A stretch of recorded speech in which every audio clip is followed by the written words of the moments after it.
On the Radio is brought to you by Zurich Insurance, the perfect place to catch up with all things Melbourne. If you enjoy this content and want more inside access from the team, make sure you visit the club website. Welcome back to The Run Home. We're live from the Toolkit Depot studios here at Optus Stadium, and we're joined by midfield assistant coach of the NAM Football Club, Adem Yze. Welcome to the show, Yze. How are you? Good, thanks, guys. How are you going? We're going well, mate. The NAM Football Club. I've been watching this over the last week or two. It's interesting, a change of name, and it's gone across every bit of communication you have.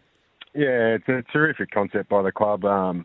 Really proud of our heritage, and we've obviously learnt a lot over the last couple of weeks, just with the awareness, and had different guest speakers come in and just explain just the tradition around it, and terrific that we'll get to wear the Indigenous jumper again at the G this weekend. So, terrific initiative by the club. For those that aren't aware, NAM is obviously the Melbourne Football Club. So Adem Yze, midfield assistant coach there, and you would have been pretty happy against North Melbourne last week, although it didn't look big on the scoreboard. 74 inside 50s to 34 is a pretty good result, but probably didn't get bang for buck every time you went inside 50.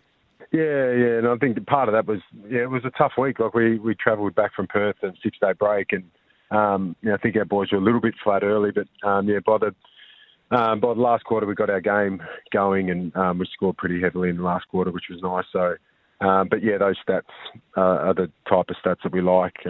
We like to play forward our footy, and that part of our game was on show. So we're pretty happy.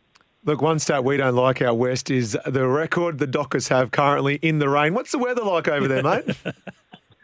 Well, it has been raining, so we'll do another rain dance tomorrow at our captain's run and as a team. It's a funny one. That whether it's the weather or the fact that they've played a couple of good teams, you can have those sorts of patches within season. So I think it's meant to be nice weather over the weekend, though. We spoke with Caleb Sarong earlier in the show, and we spoke about all those big-name midfielders, and obviously you're the coach of them. What makes these Melbourne players so special? Because it's hard to circle one and say you are the number one player, even when you've got someone like Petrarca on your roster. Yeah, well, they've always obviously had talent, and the last couple of years they've really gone out of their way to become really good teammates. So, sharing the load in there. We've got some quality young players coming through as well with Tom Sparrow and James Jordan. And they're really excited about giving those guys time to flourish. So, obviously blessed to have a lot of talent within our midfield, but it's one thing having it, but sharing the load and helping each other throughout each game and playing for each other has been really, really impressive over the last 18 months. So hopefully that can continue. It may have happened before you got there, but Clayton Oliver, just his, transition into that selfless midfielder, the gun midfielder that he is right now, because he always had the talent, he could always get the footy, but looking at his game 3 or 4 years ago, it was a bit different to what it is right now. Did you play a part in that, and have you seen that transition? Oh, well, I think system-wise, they were always an outnumber team, and they were, there was a lot of numbers in the screen, and that was their method. I've walked into the footy club and just tried to balance that out. A lot of the times we have Clayton Oliver and Jack Viney and Christian Petrarca fighting for the same footy. So, I've just tried to overcoach just some balance around the stoppage, and they're all good at winning their own footy. So we don't need to fight each other for those balls. So and they're being really coachable. So Clayton's obviously his strength is winning contested footy, but at the same time, we need him to get outside and hit the scoreboard and get some easier footy. So he's been terrific. But if they were to fight each other for that ball, for the death, and you had to put a bet on it, it was your life that was on the line, who would get that ball? Oh, well, I'm not sure. Well, talent-wise, I think it'd be out of Petrarca and Oliver, but if it was sheer will, I would have to. Well, he's my favourite. It's Jack Viney. I think he would fight for the last scraps on the food table. So, he's a star, and he wouldn't shy away from any contest. The teams are about to come out, and you can't give too much away. But has he done much, Viney, and also Ed Langdon, to prove their fitness this week? Yeah, well, Jack has. Jack trained all fully yesterday, and he just has to complete the captain's run tomorrow. He was touch and go last week. It was just a tight hammy, and it was more precaution that he didn't play, and because of the 6-day break coming back from Perth, we thought we wouldn't take the risk. So he's fine to play, and Ed surprisingly actually trained yesterday, and he's going to go through the captain's run tomorrow, and we'll make a decision after our captain's run tomorrow. So we thought Ed might be out, but it was quite pleasing to watch him train and run around yesterday, and like I said, he's got another 48 hours to prove his fitness, so we'll leave that to the last minute, and we'll make that decision tomorrow after our captain's run. Speaking of the captain's run, Max Gawn, he just stays at the top, doesn't he? He's incredible. He's the best captain from any sport, isn't he? Better than Damien Martin, current captain, NBL. Best current captain. Better than Damien Martin, Perth Wildcats. Is that what you're saying? Oh, let's not go there. But I'm just saying he's a great player. We thought Luke Jackson coming into year 2, there could be a little push and shove there, but Gawn is still number 1. What makes him so special, not only as a player, but as a leader?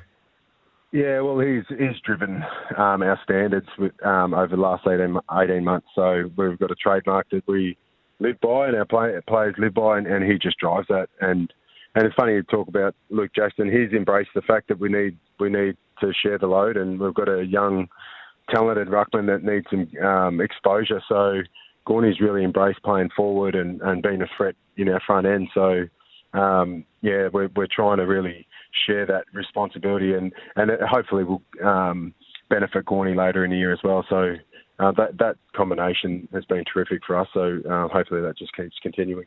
I'm fascinated by Luke Dunstan. Came across from St Kilda. Surprised he went to your club, but I can see the improvement when he has got an opportunity. How has he been, and do you think he could go to another club and become that sort of number 1, 2 or 3 midfielder at any other club? Yeah, well, he's got the talent. He's played some high-level AFL footy, and we were super excited that he chose our club when he decided for more opportunity. And to be fair, when he's had his chance with us, he's been terrific. So he'll be in the mix again this week, even with Jack playing. So he's a terrific kid. He's a great teammate. Terrific to have around the change room. So each time we feel really comfortable when we need to call on him. So. And it's not just a 1-year thing. He signed for 2 years. So, we're wrapped to have him. And the depth is unbelievable. I can say the same thing about Sam Wiedemann, who came in early in the year, played his part, kicked a bag, but finds himself out of the side at the moment. He's another one that at another club could probably kick 40-plus goals. Yeah, it's a tough one with the key position forwards. I think there's a lot around each league that you'd feel like they're too good for VFL footy or for waffle footy, and they deserve a chance. And so it was really similar with Weeds. We were so rapt that he decided to stay and play his trade with our footy club and really try to force his way in. And he has had a couple of opportunities this year.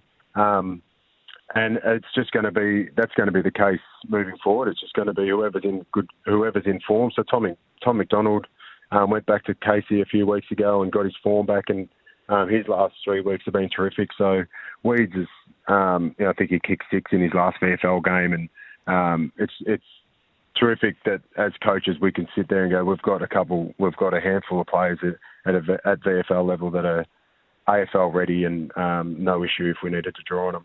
Speaks volumes to the club that they do want to stay. But I want to ask about you and your coaching ambitions. You've been at Hawthorn. You're now at the number 1 team in Melbourne, premiership last year. Your name's starting to be spoken about as a potential candidate. Do you feel like you're heading that way and you're ready for that?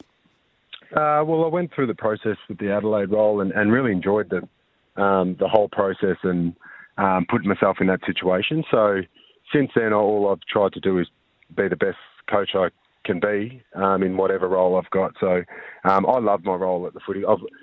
With less staff right now, we're doing a lot more work than what we did a few years ago. So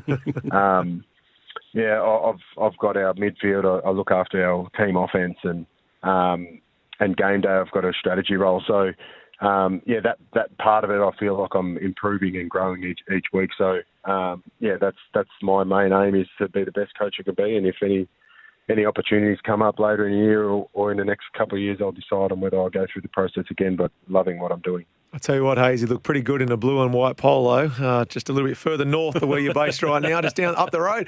The Fremantle Dockers, obviously they're jumping on a plane tomorrow. You'll face them Saturday at the G. What do you make of the team so far and their strengths that you're going to have to pay attention to? Yeah, well, it's an awesome opportunity for us. It's a top four team. They're in the top four for a reason. They're really structured in defence. I think it's a game that's going to be. I think they're ranked two in defence and we're ranked one. So it's going to be system versus system. They play similar to the way that we play. So they're going to be hard to break down on offence. And I think a lot of those games, when it comes to that, it's going to be just a pure contest between each opponent or each area of the ground. But when those games are on and when they're big games, a lot of it's got to do with the territory. So our midfield's going to have their work cut out against a really strong midfield. They've got a terrific ruckman, some terrific young mids. So that midfield battle is going to be really pivotal for a game like this. So we can't wait. And who's last one from me? One of those rare players that has a name that when you used to get the footy, the whole crowd went oohs. And we've seen it a fair bit. How was that? They weren't booing. They were going through. I remember playing against you that early 2000, 2001, 2002 Melbourne side. SEN WA running around. Travis Johnson and what he was doing. Jeff Farmer, of course, as well. It was a great team. Got to the grand final through that period. But how was it experiencing that? I suppose as a young guy, I didn't hear it at the start.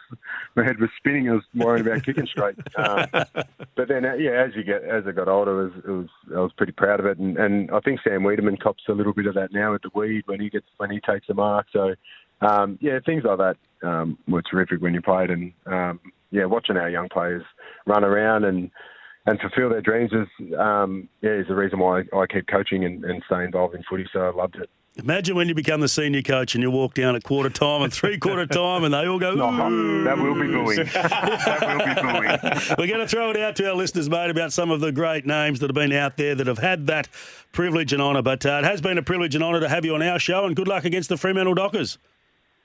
No worries, guys, anytime. Adem Yze there. I think he's a future coach. He's getting close up, doing a terrific job. And look, we hope it's a dry day over there from a Fremantle perspective. But who are some of the great names across the decades of, that name that gets yelled out, whether it's their nickname or their full name, in the crowd and everybody gets on board it? We'd love to hear from you. Join in any time on the Temperate Bedshed text machine 0487 736 736 or call us on the Kia open line 13 12 55.